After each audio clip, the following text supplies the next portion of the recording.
ಅದನ್ನೇ ನೋಡ್ತಾ ಇರಲಿ. ಏನು ದೀಪ ಉರಿತಾ ಇದೆ, ದೀಪವನ್ನೇ ನೋಡಬೇಕು. ಓಂ ಕ್ಲೀಂ ಕೃಷ್ಣಾಯ ಗೋವಿಂದಾಯ ಗೋಪೀಜನವಲ್ಲಭಾಯ ಪರಾಯ ಪರಮ ಪುರುಷಾಯ ಪರಮಾತ್ಮನೇ ಪರಕರ್ಮ ಮಂತ್ರಯಂತ್ರತಂತ್ರೌ ಶರತ್ರಯಸ್ತ್ರಾಣಿ ಸಂಭರ ಸಂಭರ ಮೃತ್ಯರ್ಮಾಚಯ ಮಾಚಯ ಆಯರ್ರದ್ಧಯ ರದ್ಧಯ ರೋಗಾನ್ನಾಶಯ ನಾಶಯ.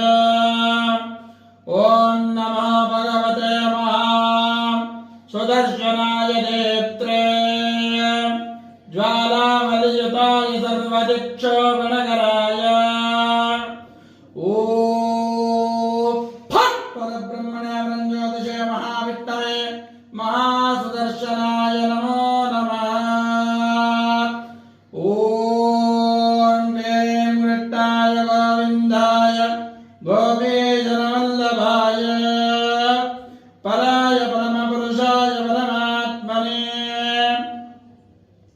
ಪರಮಾತ್ಮನೇ ಪರಕರ್ಮ ಮಂತ್ರಯಂತ್ರತಂತ್ರೌ ಶರತ್ರಯಸ್ತ್ರಾಣಿ ಸಂಭರ ಸಂಭರ ಮೃತ್ಯರ್ಮಾಚಯ ಮಾಚಯ ಆಯರ್ರದ್ಧಯ ರದ್ಧಯ ರೋಗಾನ್ನಾಶಯ ನಾಶಯ. ಓಂ ನಮಃ ಭಗವತೆ ಮಹಾಸುದರ್ಶನಾಯ.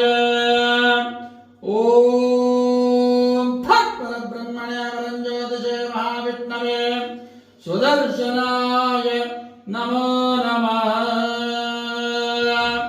ಇವಾಗ ದೀಪ ಹಾಕಿ ಲೈಟ್ ಹಾಕೋಬೇಕು.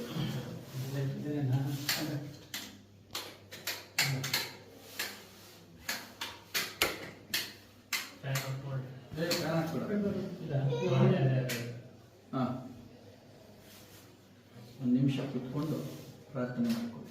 ಈ ಮನೆಯಲ್ಲಿ ಏನೇ ಸಮಸ್ತವಾದಂಥ ದೂರ ದೂರ ದೂರ ಸ್ವಲ್ಪ ದೂರ ದೂರ ದೂರ ಸ್ವಲ್ಪ ಇದಾಯ್ತು ಅಂದ್ರೆ ಹೋಗುತ್ತದೆ. ಈ ಮನೆಯಲ್ಲಿ ಅಥವಾ ಈ ಜಾಗದಲ್ಲಿ ಏನಾದರೂ ಮಾಟ ಮಂತ್ರ ತಂತ್ರ ಅರ್ಥ ವಿಚಾರಕ ದೋಷಗಳು, ಪುಸ್ತಲಿಕಾ ಸ್ಥಾಪನಾದಿಗಳು, ವಿಷಶಲ್ಯ ಚೂರ್ಣಾದಿ ಪ್ರಯೋಗಾದಿಗಳು ಮನೆಗಳಲ್ಲಿ ಏನಾದರೂ ಬಂದಿದ್ರೆ, ಮತ್ತೆ ಮನೆಯಲ್ಲಿ ಬಳಸಿರೋ ಮರಗಳಲ್ಲಿ ಏನಾದರೂ ದೋಷ ಇದ್ರೆ, ಮರಗಳು ಅಂತಂದ್ರೆ ಇವತ್ತು ವುಡ್ ವರ್ಕ್ ಏನು ಮಾಡಿಸಿದ್ದೀವಿ ಅದರಲ್ಲಿ ಯಾವ್ಯಾವ ಜಾಗ